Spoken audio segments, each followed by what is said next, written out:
Bonjour, je suis Julie Aigret, je suis maquilleuse et je viens du campus des maquilleurs. Dans cette vidéo, nous allons expliquer quels sont les statuts et les débouchés du métier de maquilleur. Le plus souvent, les gens confondent maquilleur et esthéticien, or ce sont deux métiers complètement différents. Le maquilleur est un spécialiste du maquillage. Il s'agit d'un métier artistique et il ne s'arrête pas aux vidéos YouTube ou Insta où on y croise hommes et femmes en train de se maquiller. Dans cette vidéo, nous allons éclaircir ce sujet et expliquer quels sont les statuts et les débouchés de ce métier rêvé ou ignoré par beaucoup. Avant de vous les citer, je tiens à préciser que peu importe l'école que vous aurez fréquentée, les débouchés restent les mêmes pour tous. Ce n'est pas parce que vous aurez payé votre école plus cher qu'une autre que vous aurez plus d'opportunités derrière. Cela dépendra de vous, de votre investissement personnel et des gens que vous rencontrerez.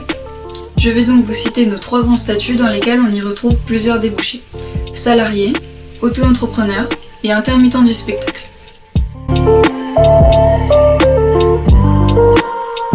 On est considéré salarié lorsqu'on est en CDD, CDI comme par exemple vendeur, conseiller, maquilleur dans des magasins de cosmétiques. Ce sont des branches plus faciles d'accès car ils nécessitent une formation basique au sein d'une école de maquillage. Cela s'explique aussi par l'offre et la demande car il intéresse une plus grande partie de la population.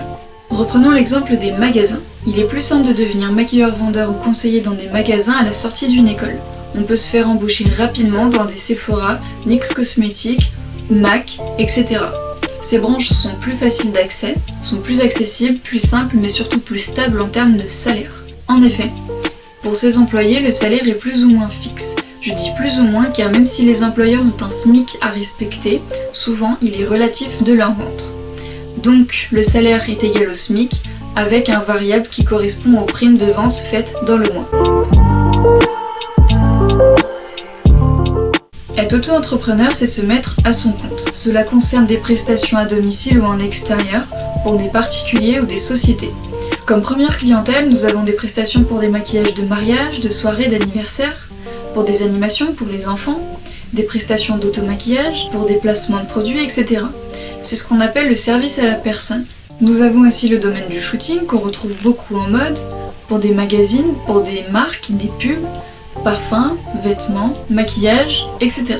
Puis nous avons les tournages, qui concernent le cinéma, la télévision, les clips de musique, etc. Je vous en dirai plus dans notre 3e statut. Lorsqu'on est auto-entrepreneur, la rémunération est fixée par vous-même car c'est vous qui facturez la personne qui vous a demandé. Vous fixerez votre prix en fonction du travail demandé et de ce que vous toucherez. Ce statut est moins stable que celui de salarié car il n'est pas garanti que vous soyez sollicité pour travailler. Vous pouvez très bien gagner beaucoup en janvier, comme très peu en février.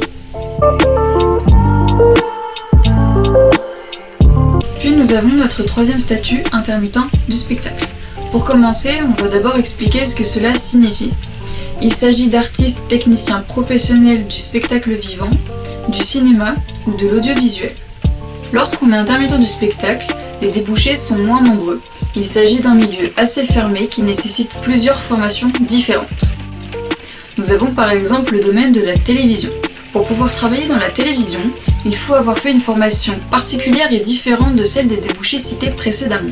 Les places sont assez chères et difficiles à obtenir. De plus, on n'est pas sûr à 100% de pouvoir garder son poste après l'avoir obtenu. Il faut bien garder en tête qu'avant de vouloir être payé en tant que maquilleur à la télévision, il vous faudra avoir eu de l'expérience sur le terrain qu'on peut gagner lors des stages proposés par l'école. Nous avons aussi le domaine du cinéma. Travailler dans le cinéma est un métier de rêve, mais il nécessite plusieurs formations plus complexes et différentes de celles de la télévision. Pour aller plus loin, on peut voir qu'on peut se spécialiser dans d'autres domaines, notamment celui des effets spéciaux. Comme pour la télévision, il faudra vous expérimenter sur le terrain, en participant aux courts-métrages d'étudiants en cinéma, pour des festivals avec des collaborations, etc. Nous avons aussi le domaine des clips. Les clips de musique demandent systématiquement des maquilleurs. Il s'agit d'un milieu particulièrement fermé. Les clips de jeunes chanteurs sont un peu plus accessibles car ils seront plus à la recherche de collaborations. Cependant, lorsqu'il y a plus de notoriété ou de personnalité publique, il est d'autant plus difficile d'y avoir accès car ils auront besoin d'avoir une équipe très professionnelle en qui ils pourront avoir entièrement confiance.